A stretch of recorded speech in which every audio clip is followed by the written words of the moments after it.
Sige, asaman tayo. Sige. Salam sa mga sa anak ko sa Espiritu Santo.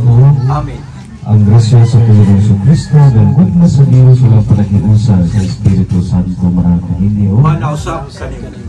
Pag-apo kita, patalimagi kami o Ginoo, santos o makagagahon nga mahal, walay pinutuban Diyos, o ipanalangin ng malang nga ang magikan sa langit, aron sa pagbantay, pag-igugma, pag-uban, o sa pagpanalipot sa kanan nga nagtuyo niling malayan. Tinagi ni Kristo ang Ginoo. Pagbasa gikan sa sulat ni San Pablo ngadto sa taga-Colosas. Ingog mga pinili sa Dios, mga nagugma, mga santos, isulog ang kasing-kasing sa kaluoy, ang pagkamapuanguron, ang pagkamapaunsanan, ang kaligdan o ang pagkamainagtusan. Pagpailog ka mo sa usan-usa upang pinasaylo ay kamo. Kung ang sa kanila na nagkagulo patong sa bisan kinsa, may nung nga nagapasaya kanino ang Ginoo, sa ingon usap magpasaylo ay kamo. Apan na mga paninikanan, batunin ninyo, ang paghigugma nga magbuko sa kahimpitan o ang kalain ni Kristo, mga tayo maghari na sa inyong mga kasing-kasing. Gatusang ining mga kalain ito kamo nga marunong o sa kalawas, o magmapasamanaton kamo, maging nagpinunta pagpuyo na kaninyo ang pulong ni Kristo, diha sa pagtinudloay, pagtinabangay, diha sa salmo, imno ang awit ng Espiritu Manon sa pagpaganta, sa pagpasalamat sunod sa iyong kasing-kasing. Ngadto sa Diyos. Ang karangay ngayong buhaton, pinagita sa pulong o sa lihok, buhatan ninyo sa ngalan sa Ginoong Jesucristo, lungan sa paghimog mga pasalamat sa Diyos nga mga pinagi kaniya. Busa isan usay ng buhaton, buhatan ninyo sa kanasing-kasing, buhata alang sa Ginoo dili alang sa tao. Uban sa nahuna nga madawat ninyo gikan sa Dios ang ganti sa kabilin. Silbihin ninyo ang Ginoong Jesucristo. Ang pulong sa Ginoo, salamat sa Diyos. Kamay lang na exhortation na isuon, ang hinungdan na nung magpa-blessing sa balay, because we want to dedicate the place to the Lord, no? Acknowledging that the Lord is the source of everything, no?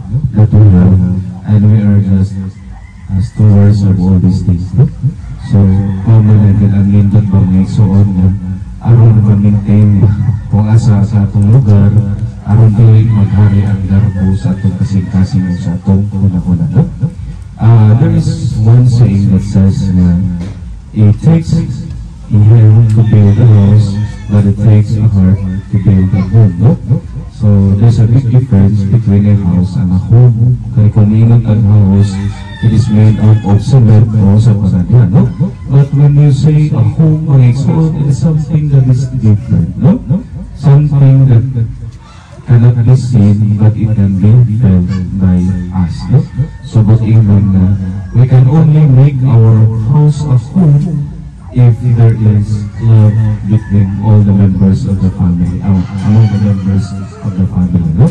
Kung naadi ang pagkikugmaan, naadi ang pagkinabangay, naadi ang pagpinasayloay, pero labaw sa kanan, naadi ang pag-inampuan.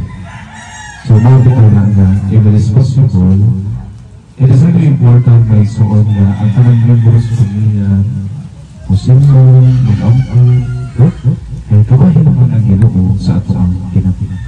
Ang umahan po magpag-blessing o balay, ang ilang maraton mag-isang sisilyo aron kuno naghangkuhat ka sa los balay. Ang umahan mag-isa o mga candies, mga isuon aron ampis ang panag-ipon sa panimalay. Pero secondary lang ang isuon, no? Ang magkapatamis o ang magkapahatag o daghang panalangin, ang atong unahon ang tag-iyas kwarta, dili ang kwarta mismo, no? Subot ingon nga unahon atong Ginoo nga maoy source sa ato ang financial o ubang pang-blessings ng kinahanglan, o bitaw na nga mag-ampo kanunay ang tanang membros po ni Malay. Amen?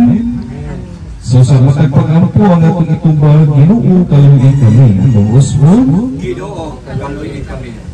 Kaya magkaprinusunta kita sa langit mong kalino, kalipay, mag-ampo kita dito sa Diyos, Ginoo kaluoy kami. nga ang mga kasing-kasing sa nagpuyok nining balay ang Ginoo maabay unta sa alang sa kinahanglanon sa ilang maigsuon na kay Kristo, mag-ampo kita dito sa Diyos. Ang kahayag sa ilang pagtuog ang sulundong Kristohanong kinabuhi, magasigangat do sa ilang mga silingan, magabugitangat do sa Dios. Ginoo kaloy kami. Kakining balaya ginumaghuhudog unta sa mga tingog sa may nahinsog o may gugmaon ng mga kabataan, magabugitangat do sa Dios. Ginoo kaloy kami. Ngayon santuson ang ilang mga buhat o gantihan sa magkabumbungaw, magabugitangat do sa Dios. Ginoo kaloy kami. Ngayon tandaan mo ng ilang mga palasunod o mga kabalaka o mapayo sila sa ilang kaguol, magabugitangat do sa Dios. Ginoo kaloy kami. Napinaagi sa iyong grasya, magpuyang ko sila kalinaw dahil sa panaghiusa dinhi sa yuta, aron sila magkatigong pag-usap dito sa pagpuyo sa langit ng pulianan, magabugitangat do sa Dios. Ginoo kaloy kami. Pag-imbita o pagbibisyon sa banal, ang Diyos na may magmaon. Maghatag unta o maghatag unta kanino sa iyong labing pinili ng mga panalangin o magpuno sa inyong kinabuhi o kalipay. Maghiyaw unta siya kaninyo kaya sa inyong mga dalan o magdalagan ninyo nagto sa iyong limaya. Ang Diyos na makagagahon sa kanon, sa ngalan sa Ama, sa Anak o sa Espiritu Santo. Amen. Karoon natin isunod ang pagpilita sa putahan mayor o sa tanang putahan ining balay o mga bintana. O Diyos, among amahan, pinagi sa pagkatao sa imong anak na si Kristo, kiablihan mo ang gagaan sa imong langit ng kulianan alang kanamo. Kanalangin kining balaya, ilabi na ang tanang putahan o mga bintana ining balay Ginoo. Aron walay daotan nga mosulod ini, o aron nga sa kanunay, binuksan kini alang niya itong ani sa pagpakitabang. Kinamig ito ngayon namin ni Kristo mo Ginoo. Amen. Pagbibita usap sa mga sala, sa sala ining balay. O Ginoong Diyos, nga magabagahon, nabot ikaw nga mga tao magkatigong diha sa mga pamilya. Panalangin ni ang sala ining balay Ginoo. Di magpuyo kining pamilya, Ginoo nga dinhi mga kaplang kanunay o kalinaw kang harahay ang mga sakos panipalay. Kinautunta nga magpuyo sila sa may ditong pagkigugmay o ginabunta nga katong ilang dawatos pagkigsuod sa pamilya, magiya kinalon ang ilang nakita. Kinangin ni Kristo mo Ginoo. Pagbigita usab sa kusina ni ining balay, o Ginoo gibuhat mo kami sa espiritu kunod sa kalagang hawas. Busa panalangin ni ang kusina sulod ining balay Ginoo. Inanlam mo ng pagkaon alas pagbuhi sa pamilya. Inikadawat ng ilang sa kalabot ng ilang kinahanglan. Tinutungkan na uban sa imong panaban, kumano nilang ilang katungdanan, uban sa bagong kusog o prinumdong isla kanunay, tungod sa gukma bahay na itong gigutog o giluhaw. Tinagi ni Kristo ang mong Ginoo. Pagbigit na usap sa pananggawag na katulganan, mga kwarto. O Ginoong Kristo, nagpakita ikaw sa kabilihon sa pagpahulay o pagkatulog pinagi sa mong kagalang panitinan. Panalangin ni ang tanang lawag katulganan, sulod ining balaya Ginoo. Pinautunta, nagkatong magamit ining mga lawag na, kahatangan usap pagkusog. Aron nga kung makapahulay o mabasbog na, andang na sila kanunay, sa pagsugat kanimo sa kanagayong ngay kamuduol kaniya sa panagway sa usa sa imong igsoon. Ayaw tong buti nga kakapoy o kawalay pailog magbuta kanila sa imong pagbuo sa matag-adlaw, ipalayo ang kabalakang suliran, ikan sila kaligtasyon o muna-huna, aron masaligod silang makapahulay uban kanimo. Ikaw nga niya kanamo diha sa kausahan sa mga sa Espiritu Santo. Once again, the Holy Father, in the name of Jesus, in union with the Holy Spirit, Lord, we acknowledge your holy presence in our midst right now, as well as you have promised to God that 2 or 3 are gathered in your name, you'll be at their midst. Lord, we are not worthy because we are all sinners, but we always remember the words of Peter when he said, Lord, you have the words of eternal life, for whom shall we go? And so we come to you right now, even though we are not worthy because we are all sinners. Inuon Ginoo Ginoo tungod kay kadhang gabi nga unta imong buligan kining okasyon sa imong wala mga presensya o grasya. We pray, Lord, cleanse this entire place for your most precious blood and deliver this place, Lord, especially this house, from any negative spirit that will north and afar this with the holy presence in your anointing, as we pray for safety for all who live here, especially this couple. Together with our families, maginawag na ginoo sa kanunay, imong ibubog kanila imong nabing kaparalalong, kapag sila Ginoo and throughout the Panginoon sa blessing sa pandem and all the members of their respective families. Kung na may mga batay ngayon nakita sa unang panahon, labinas pa ng sukubat, ang masulagyan po, Ginoo, eternal rest God unto them, O Lord, and let your perpetual light shine upon them, and may they rest in peace. Amen. Yeah, we also pray for cutting of negative news coming from the previous owner, maybe of this lot, Lord.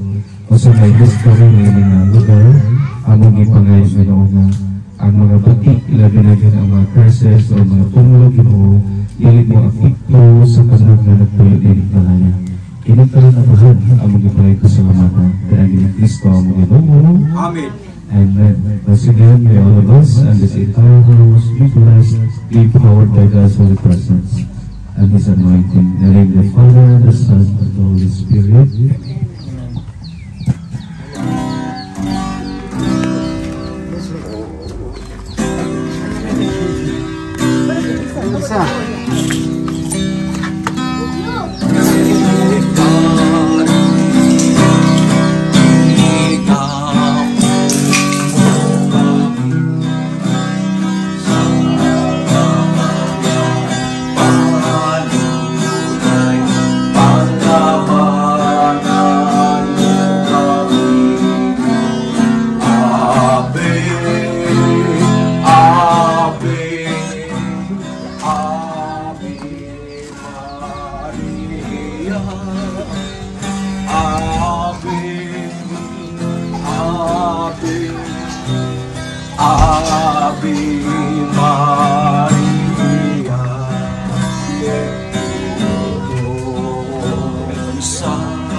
Manausap kanimo. Huwag manalangin ka ng Diyos na magkagawin sa katanan, ang Amahan, Anak, o Espiritu Santo.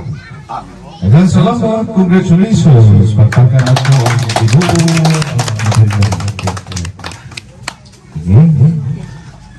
Pagkaon na yan. Manalangin ka sa pagkaon, bless us, O Lord, and this food which we are about to receive from thy bounty, through Christ our Lord. And may the good Lord provide for the needs of others. In the name of the Father, the Son, and the Holy Spirit. Amen.